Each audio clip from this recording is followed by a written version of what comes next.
नमस्कार दोस्तों, मैं डॉक्टर अरूप मेरे यूट्यूब चैनल हेल्थ फ्रेंड में एक बार फिर से आप सभी का हार्दिक स्वागत करता हूं।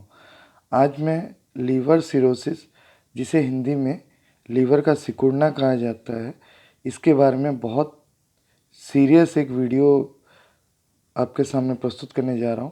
ये वीडियो स्टार्ट करूं इससे पहले आप सभी से विनम्र निवेदन है कि अगर आपने मेरा चैनल अभी तक सब्सक्राइब नहीं किया है तो कृपया इसे सब्सक्राइब करें, और अगर मेरा वीडियो आपको अच्छा लगता है तो इसे ज़्यादा से ज़्यादा शेयर एंड लाइक करना ना भूलें। और मेरे वीडियो को देखने के बाद आपके मन में जो भी सवाल हो या सुझाव हो उसे कमेंट के रूप में ज़रूर भेज सकते हैं। आमतौर पे लीवर सिरोसिस या हेपेटिक सिरोसिस एक बहुत भयंकर लीवर संबंधित बीमारी मानी जाती है। ये एक लीवर का क्रॉनिक डिजीज़ होता है जो लीवर के ख़त्म होने पर ये एंड हो जाता है। लीवर सिरोसिस को हिंदी में लीवर का सिकुड़न कहा जाता है। आमतौर पे लीवर सिरोसिस के किस प्रकार के लक्षण हैं, ये मैं जानकारी दूंगा आपको। सबसे पहली चीज़ है कि जैसे जैसे लीवर में सिरोसिस होने लगता है वैसे वैसे इंसान कमज़ोर पड़ने लगता है, वज़न घटने लगता है। इनिशियली स्टेज में बहुत थका हुआ महसूस करेगा। इसके साथ साथ जो दूसरे पड़ाव जब आने लगते हैं तो उसमें पीलिया बन जाता है, जॉन्डिस, स्किन का कलर पूरा पीला पड़ जाता है, पेट के अंदर इंटरनल ब्लीडिंग स्टार्ट हो जाता है, एब्डोमिनल स्वेलिंग आ जाता है, सूजन आ जाता है, पेट में तीव्र दर्द होने की अनुभूति होने लगेगा, स्टूल का कलर डार्क हो जाएगा, बहुत ज़्यादा गैस बनने की टेंडेंसी हो जाएगी, वॉमिटिंग में भी ब्लड आने लगेगा, उल्टी ब्लड की होने लगती है, भूख बिल्कुल ख़त्म होने लगेगा, शरीर में हार्मोन का प्रोडक्शन कम हो जाएगा, यूरिन का कलर डार्क हो जाएगा, मसल्स वीक हो जाएंगे और सांस लेने में बहुत कठिनाई और बेचैनी और घबराहट आने लगेगा।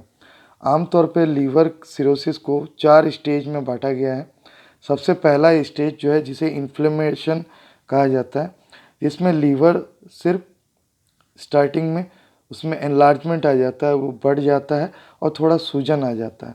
दूसरे स्टेज में उसमें जिसे फाइब्रोसिस कहा जाता है, उसमें कई तरह के फाइबर तंतुएं लीवर में ग्रोथ होने लग जाते हैं, अच्छे टिश्यूज़ नष्ट होकर के उसमें फाइबर के टिश्यूज़ जो हैं उसमें पैदा होने लगते हैं, रेशे पैदा होने लगते हैं, पोर्टल हाइपरटेंशन की स्थिति आ जाती है जिसमें लीवर के वेन्स में जो है हाइपरटेंशन की स्थिति आ जाती है।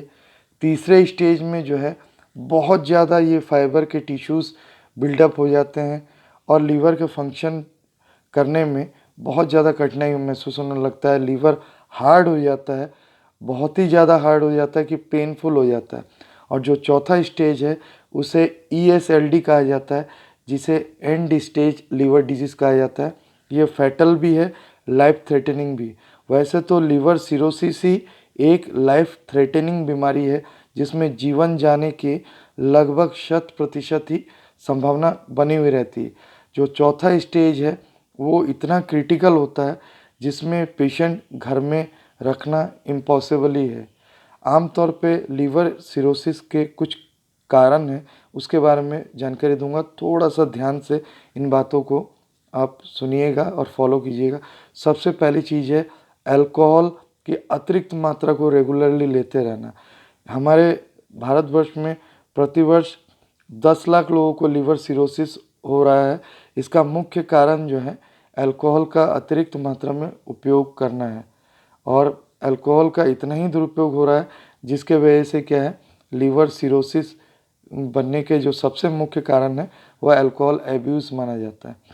इसके साथ साथ chronic viral hepatitis B, C और D की वजह से भी लीवर सिरोसिस हो रहा है। Non alcoholic fatty liver disease के वजह से भी ऐसा होता है। आयरन बिल्डअप अगर बॉडी में ज़्यादा हो जाए, जिसे हेमोक्रोमेटोसिस कहा जाता है, इसके वजह से भी लीवर सिरोसिस होता है। सिस्टिक फाइब्रोसिस वाली बीमारी के वजह से भी लीवर सिरोसिस होता है। अगर कॉपर का ज़्यादा जमा हो जाए लीवर में, जिसे विल्सन डिजीज़ कहा जाता है, इसके वजह से भी लीवर सिरोसिस होता है। कई बार पुअरली फॉर्म्ड बाइल डक्ट जो है, जिसे बाइलरी अट्रेसिया कहा जाता है, उसके वजह से भी ऐसा हो जाता है कई बार क्या अल्फ़ा 1 एंटीट्रिप्सिन डिफिशेंसी के वजह से भी, कमी के वजह से भी लीवर सिरोसिस होता है। इनहेरिटेड डिसऑर्डर जो है शुगर मेटाबॉलिज्म का, जो जेनेटिक डिसऑर्डर होता है, गैलेक्टेसेमिया या ग्लाइकोजन स्टोरेज डिजीज कहा जाता है, इसके वजह से भी होता है। एक जेनेटिक आनुवांशिक डाइजेस्टिव बीमारी है जिसे एलागिला सिंड्रोम कहा जाता है, इसके वजह से भी लीवर सिरोसिस होता है। अगर ऑटो इम्यून हेपेटाइटिस है तब भी लीवर सिरोसिस हो सकता है। अगर बाइल डक्ट्स जो है वो अपने आप नष्ट हो रहे हैं, जिसे प्राइमरी बाइलरी सिरोसिस कहा जाता है, इसके वजह से भी लीवर सिरोसिस कई बार होता है। इसके साथ साथ जो है कई बार जो स्कैरिंग ऑफ बाइल्स डक्ट्स हैं या सख्तपन बनने लगता है, जिसे प्राइमरी स्क्लेरोसिस कोलंगाइटिस कहा जाता है, ये बीमारी के साथ साथ भी लीवर सिरोसिस होने की संभावना हो जाती है। कई बार गुप्त रोग सिफिलिस के वजह से भी जो है, इन्फेक्शन की वजह से भी, या ब्रुसेलोसिस के वजह से भी ये बीमारी आ जाता है। और कई बार कुछ एंटीबायोटिक्स मेडिसिन और कुछ एलोपैथिक मेडिसिन जैसे मेथोट्रेक्सेट या आइसोनियाजिड, इनका प्रयोग अगर अतिरिक्त मात्रा में हो गया, उसके साइड इफ़ेक्ट्स के स्वरूप भी लीवर सिरोसिस हो जाता है। तो आम तौर पे इसके कुछ प्रिवेंशंस के तौर पे मैं आपको बोलूँगा कि अल्कोहल का यूज़ बिल्कुल ही बंद कर दें, जिससे आपकी लीवर को किसी प्रकार का क्षति न पहुँचे। हेल्दी डाइट में फ्रूट्स, वेजिटेबल्स और लो प्रोटीन दाल्स, पल्सेस वगैरह को ले सकते हैं। हेल्दी वेट को मेंटेन कीजिए, ओवरवेट ना बने जिससे फैटी लीवर जैसी स्थिति ना पैदा हो। लीवर में फैट्स जितने बनेंगे उतने ही लीवर सिरोसिस के चांसेस बन जाते हैं।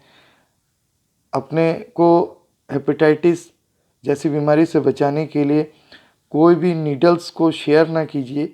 आमतौर पे हम कोई भी टीका लगवाते हैं या मेडिकल शॉप में कोई भी हमें वैक्सीन्स लगाने के लिए जाते हैं, तो आप ये कंफर्म कर लें कि वो नीडल नया होना चाहिए।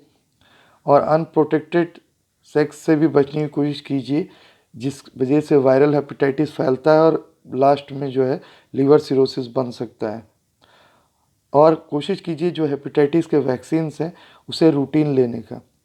अगर आप इन चीज़ों को फॉलो करेंगे अपने लाइफ में, तो लीवर सिरोसिस जैसे भयंकर बीमारी से बच सकते हैं।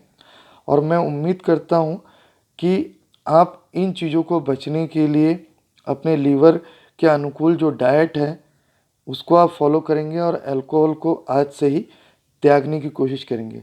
अधिकांश लोगों को ये पाया गया है लीवर सिरोसिस जो है वो अल्कोहल के एब्यूज़ से और अतिरिक्त मात्रा में यूज़ की वजह से ऐसा होता है। अगर आप इन चीज़ों को स्टार्टिंग स्टेज से ही फॉलो करेंगे तो आप इस एंड स्टेज लीवर डिजीज़ जैसे फैटल या लाइफ थ्रेटनिंग बीमारियों से और स्टेज से बच सकते हैं। तो मैं उम्मीद करता हूँ मेरी दी गई जानकारी से आपको काफ़ी हद तक हेल्प मिलेगा और आप इस लीवर सिरोसिस के प्रति जो मैंने जागरूकता वाली वीडियो अभी आपको में जानकारी दिया है, इन जानकारी को आगे तक शेयर करेंगे। तो अगर मेरा वीडियो आपको अच्छा लगा है तो इसे ज़्यादा से ज़्यादा लाइक एंड शेयर करना ना भूलें। आपके मन में किसी भी बीमारी या किसी भी प्रकार का जानकारी या सुझाव आप मुझसे पाना चाहते हैं या प्रत्यक्ष रूप से मुझसे मिलना चाहते हैं, तो मेरे तीनों क्लिनिक्स के एड्रेस और मेरा व्हाट्सएप नंबर यूट्यूब प्रोफाइल में दिया हुआ है, आप वहां से भी मुझसे संपर्क कर सकते हैं। धन्यवाद, नमस्कार, जय हिंद।